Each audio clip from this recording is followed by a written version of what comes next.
ओम नमो भगवते वासुदेवाय नमः। सत्य सनातन धर्म यूट्यूब चैनल पर आप सभी का स्वागत है। भादो मास के महत्व की कथा। भाद्रपद मास में भगवान विष्णु, भगवान शिव, माता दुर्गा और गणेश जी की पूजा का बड़ा महत्व होता है। भाद्रपद मास में दान, पुण्य और कथा श्रवण का महत्व होता है।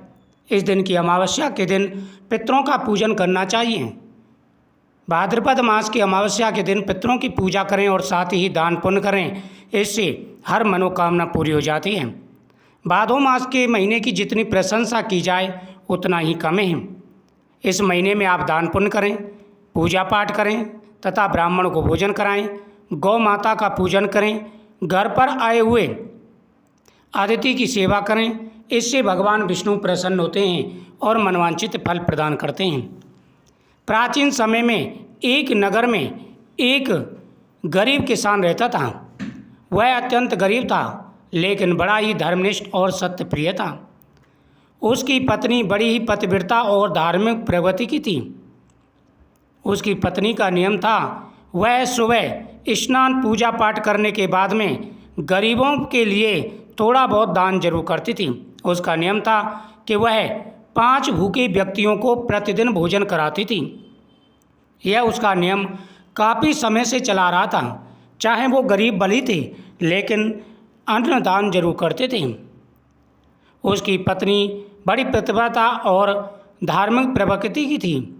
भाद्रपद मास आने पर वह ब्राह्मण प्रतिदिन स्नान कर व्रत रखता और भगवान विष्णु तथा शिव जी की पूजा करता था। जो किसान था वो ब्राह्मण था, लेकिन चाहे वो गरीब था, लेकिन उसकी जो भक्ति थी वह कम नहीं हुई। वह दिन प्रतिदिन उसकी भक्ति भगवान की तरफ बढ़ती जा रही थी। एक दिन ब्राह्मण जंगल से लकड़ियां काटकर बेचने गया। वहां उसे एक संत मिले। संत बहुत पहुँचे हुए थे, बड़े तपस्वी थे और प्रसन्न मुद्रा में बैठे थे। उसने हाथ जोड़ करके संत जी का आदर सत्कार किया और उनके बगल में बैठ गया। कहने लगा कि महाराज, भगवान की कृपा है, सब ठीक है, लेकिन घर में गरीबी है।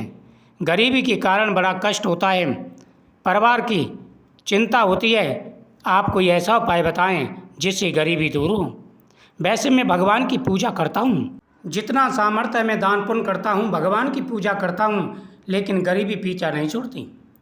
संत ने कहा, हे वत्स, भाद्रपद का महीना अत्यंत ही पुण्यशाली है।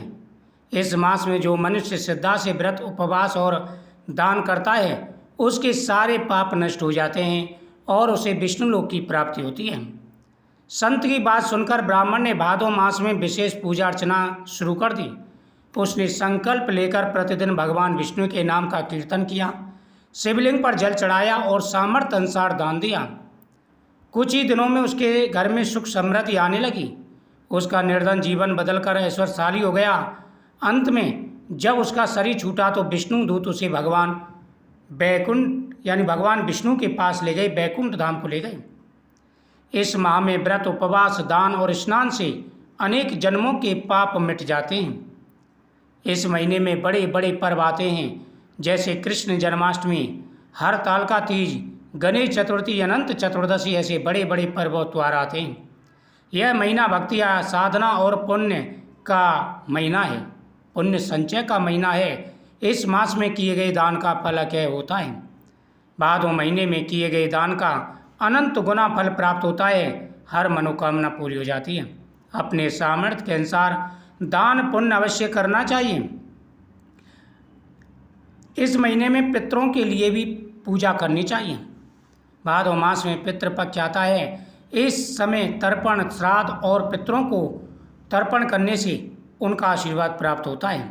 इस महीने में भगवान कृष्ण का पूजन किया जाता है। इस माह में अन्न, जल, वस्त्र, गोदान, दीपदान और ब्राह्मण भोजन कराने का अक्षय फल प्राप्त होता है। पापों का नाश और पुण्य की प्राप्ति होती है। इस महीने में किए गए पूजा पाठ का अनंत गुना फल प्राप्त होता है। हर प्रकार की मनोकामना पूरी हो जाती है। कृष्णाय वासुदेवाय हरे परमात्मने प्रणतः कलेशनाशाय गोविंदाय नमो नमः। इस महीने में सामर्थ्य के अनुसार दान पुण्य तो करें ही, साथ ही महीने में 1 या 2 दिन हवन जरूर घर में करना चाहिए। इसका फल अनंत गुना होता है, हर मनोकामना पूरी हो जाती है। मुझे उम्मीद है आपको ये कथा बहुत ही सुंदर लगी होगी। वीडियो को शेयर करें, चैनल को सब्सक्राइब करें, कमेंट में जय श्री कृष्ण जरूर लिखें।